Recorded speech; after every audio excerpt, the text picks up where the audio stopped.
Bismillahirrahmanirrahim. Assalamualaikum warahmatullahi wabarakatuh. Alhamdulillah, salatu wassalamu ala Rasulillah wa ala alihi wasahbihi ajmain, amma ba'd.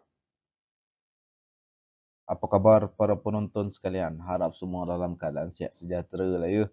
Alhamdulillah, bertemu lagi kita dalam siri Ramadan 2025 #hadis.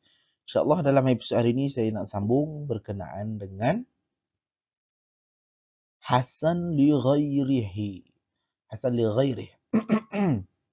Apakah itu Hasan li ghairihi?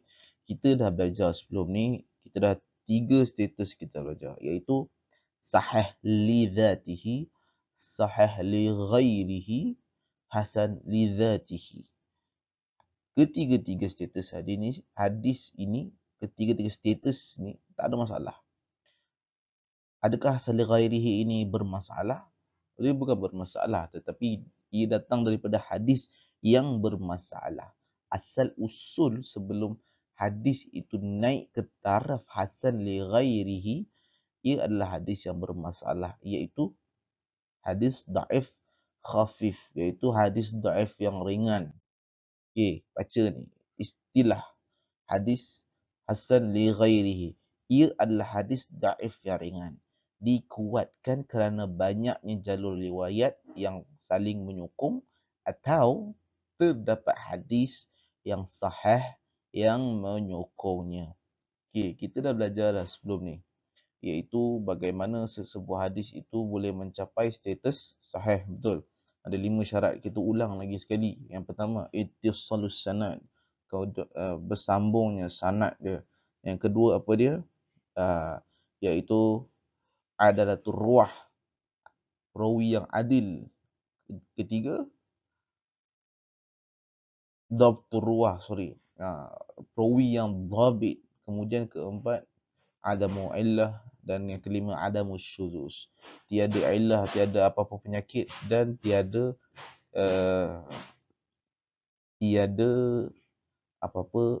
hadis yang astagfirullah, bercanggah. Lupa pula perkataan tu, minta maaf. Okey, jadi ada 5 syarat kan. Okey, hadis dhaif ni, apa dia hadis dhaif ni?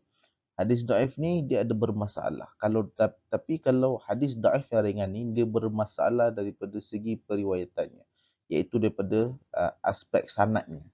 Sanadnya mungkin terputus. Nanti kita akan belajar dari episod akan datang, dia di bawah kategori hadis mardud. Tetapi ada perbincangan yang lebih mendalam. Tapi jangan risau, itu episod akan datang. Untuk episod ni kita nak cerita secara ringkas apa itu hadis hasan li ghairi. Okey. Dalam slide yang terakhir ni, saya dinyatakan 2 buah hadis. Satu diriwayatkan oleh Imam At-Tirmizi daripada Umar bin Al-Khattab radhiyallahu anhu qala kana Rasulullah sallallahu alaihi wasallam idza rafa'a yadayhi fi ad-du'a lam yahuttahuma hatta yamsaha bihima wajhah, iaitu daripada Imam At-Tirmizi daripada Umar bin Al-Khattab radhiyallahu anhu qala, Umar bin Al-Khattab berkata bahawa Rasulullah sallallahu alaihi wasallam apabila baginda hendak berdoa, baginda akan mengangkat tangan baginda dan menyapu muka baginda dengan tangannya. Hadis ini diriwayatkan oleh Imam At-Tirmizi dan dinilai sebagai dhaif kerana di dalam sanad ini terdapat seorang perawi yang dikritik dan dinilai sebagai dhaif, iaitu Abdullah bin Lahiyah. Okey. Akan tetapi Ibn Hajar di dalam Bulughul Maram mengatakan bahawa hadis yang diriwayatkan oleh Imam At-Tirmizi ini boleh menjadi syawahid, iaitu penyokong kepada hadis yang diriwayatkan oleh Imam Abu Dawud, iaitu yang di bawahnya, Anis Sa'ib bin Yazid an abihi anin Nabi sallallahu alaihi wasallam kana idza da'a farafa'a yadayhi masaha wajhahu biyadayhi.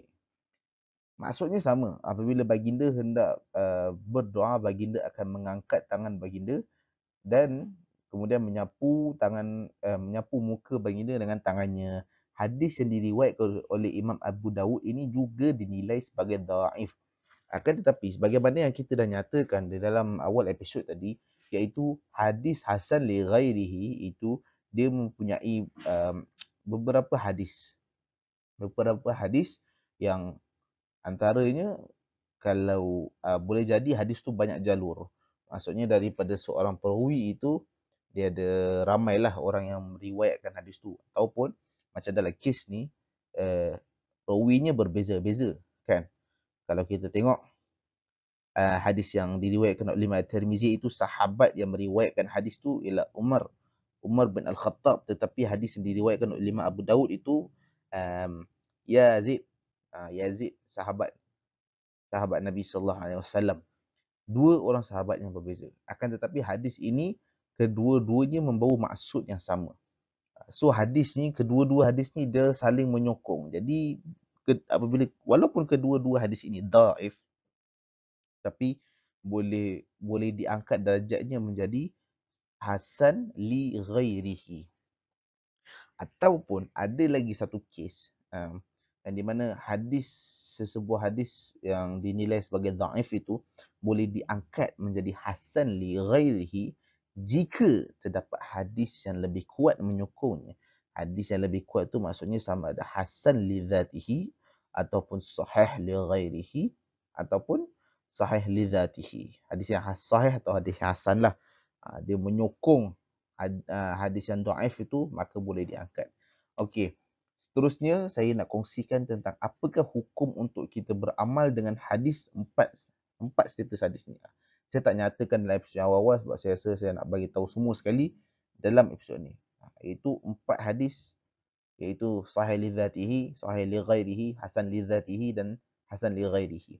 Okey, hukum untuk kita beramal dengan empat buah hadis ni sama ada dalam bab hukum halal haram ataupun bab akidah ataupun bab amal, kita nak beramal, maksudnya contohnya ada hadis yang menyatakan tentang kebaikan sesebuah amalan itu, sebagai contohnya zikir subhanallah bihamdi 100 kali kan, contoh jika hadis itu dinilai antara empat status ni, sahih li dzatihi, hasan li dzatihi, sahih li ghairihi, hasan li ghairihi, maka tak ada masalah untuk kita beramal dengannya. Kenapa saya bagi tahu benda ni? Kerana dia terdapat perbezaan hukumnya apabila hadis itu dinilai sebagai dhaif ataupun maudhu'. Itu dalam episod yang akan datang.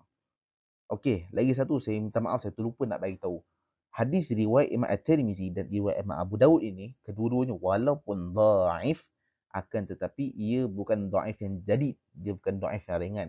Dia bukan dhaif yang berat, akan tetapi ia dhaif yang ringan. Maksudnya hadis yang dinilai dhaif yang ringan, maksudnya dia ada sedikit masalah daripada segi periwayatannya, iaitu dari segi sanadnya. Daripada perawi itu ada, macam saya katakan tadi, yang hadis yang diriwayatkan oleh Imam At-Tirmizi itu terdapat seorang perawi yang dinilai sebagai dhaif.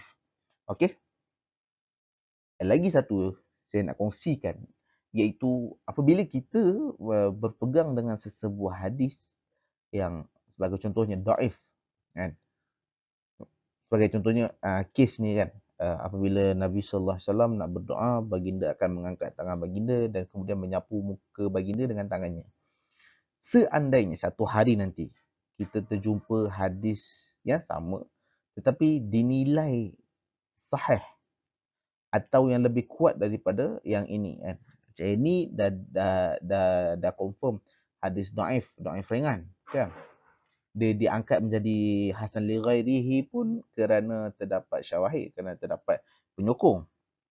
Seandainya satu hari nanti kita terjumpa ada hadis yang lebih kuat nilainya kan, dia lebih kuat statusnya, maka kita kena berpegang dengan hadis yang lebih kuat nilainya dan kita kena tinggalkan hadis yang dhaif ni, yang lebih lemah ni, kita kena tinggalkan. Kita kena berpegang dengan hadis yang lebih kuat. Okey, jadi saya rasa cukup sekadar itu sahaja dahulu untuk episod hari ini. Jazakumullah khair, barakallahu fikum. Terima kasih kerana masih setia dengan saya dalam siri Ramadan. InsyaAllah kita akan sambung bersiar pada hari yang akan datang. Jazakumullah khair, barakallahu fikum. Lagi sekali, terima kasih banyak-banyak kerana masih setia dengan saya dalam siri Ramadan. InsyaAllah kita jumpa lagi dalam episod yang akan datang.